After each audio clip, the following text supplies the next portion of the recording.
What is up, everyone? Barricade here and bringing you guys another episode of Gears of War lore. Today we're going to be talking about Gears of War Hivebusters issue number 3, and let's go ahead and get right into it, guys. So at the very beginning we see an image of Mac sitting at a lake looking at a young boy holding the hand of a woman.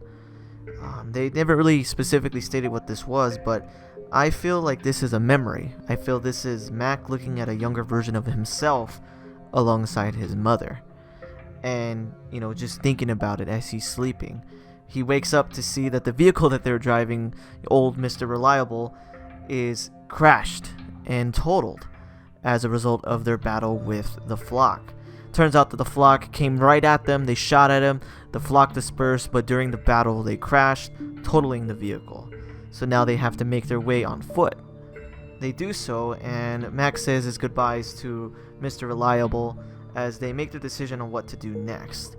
They move onward, and they can see that as they're discussing past things about their life, Keegan mentions that he used to be stationed at Ville Bay during the initial attack of the Locust Horde, and during the very first few months or so of the Locust battle, he actually was a munitions grunt who literally just sat there, stocked weapons and ammo and things like that for them to use. And one day when the Onix Guard came in and needed their supplies, it became a situation where they actually needed his help in battle, even though he was the greenest gear at the time. He was like the biggest rookie ever, and he just straight up fought the Locust alongside of them, and they liked how much of a good fighter he was, and they actually made him an Onix Guard. Shortly after this whole situation, he did eventually become one of the Onix Guards stationed at Azura, and he stayed thousands of miles away from the whole battle, and that's how he survived the whole attack of the Locust Horde throughout the major war. And he feels really bad about that. He feels like he shouldn't even be here because of the fact that he just essentially didn't really do anything throughout the whole war.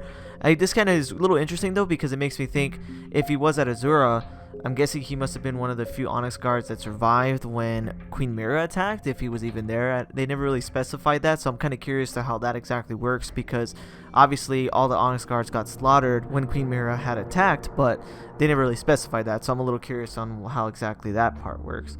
But later on we see that they make their way to a old battlefield that Mac painfully remembers when Croya was attacked by the Swarm and people were either taken or killed. If you guys remember, in the first issue we see a big battlefield in his dreamscape when he's inside the hive, so I'm pretty sure that his mind was referring back to that battle, and everyone that he knew and cared about basically got either killed or taken. As he remembers this battle, he sits there and tells Keegan that he feels like if he had someone like Keegan to back him up, someone that had the ammo and was the willingness to jump into the battle to help, that maybe the Battle of Croya might have had a happier ending. And Keegan can tell, that Mac has a very saddened feeling about this whole situation with everyone that he cared about dying. As they're sitting there discussing, we see that Mac sits in the car and he grabs a toy that has like a little face of a wolf wearing a army helmet. They sit there in kind of awkwardness and silence because they can feel the sorrow that revolves around Mac. And as they make their travels, they make it to the next town over, known as Ville, which is pretty much where the Swarm came out and everything. So they need to go to this town and eventually get to the major Cock stronghold to go inside the hive.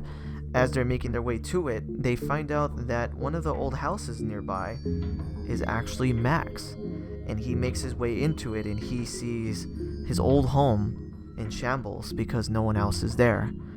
He makes it to his childhood room where you can see all of his toys and everything that he had, even a poster of the wolf character known as Major Howl, which was a character that had merchandise for toys and also storybooks.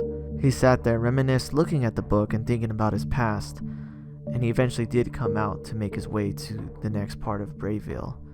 As Mac makes his way out, we get an interesting discussion between Keegan and Lonnie, where Lonnie states that after the Locust War with Adam's machine, that there was actually pockets of survivors of Locust, and they hired young soldiers like Lonnie to go out with squads to pick them off.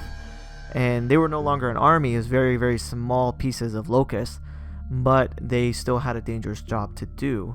And she argued the fact that Adam's machine was essentially, everyone thought it was magic. They thought it was magic that in just 1 second he killed all the locusts, when in reality he killed a vast majority of them, but there was still pockets of them, which was quite interesting.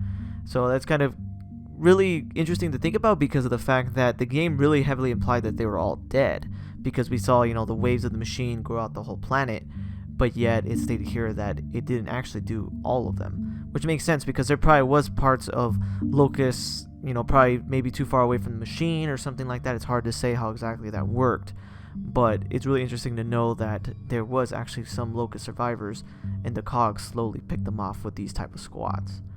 As they make their leave, they go to the major facility at the end of Ville, where the hive is located, and they see that this facility is completely overrun by the swarm. Of course, it's still a major hive. They get their masks equipped and they get themselves prepared as the snatchers come for them. And the comic book here ends with them being taken, as we can see that they're going to make their next move to destroy this hive. So overall, guys, this chapter was very straightforward, very simple. You know, we just got a little bit of context with Mac's past and things like that. That very interesting fact about the Locust. And it's kind of more of a middle chapter to see what the next action-packed chapter will be once they're actually in the hive. Overall, not a bad chapter at all. I thought it was really interesting, and I liked how they dived into Mac's character a little bit more. If you guys like this video, please definitely hit that like button and subscribe, and tell me what you guys think about issue 3 of Gears of War Hivebusters. Overall, pretty good chapter. Anyways, guys, thanks for watching, and take it easy. Thanks for watching this video. If you want to see my most recent Gears of War video, hit that link on the left. If you want to see any of my other content, hit that link on the right. Thanks for watching, guys.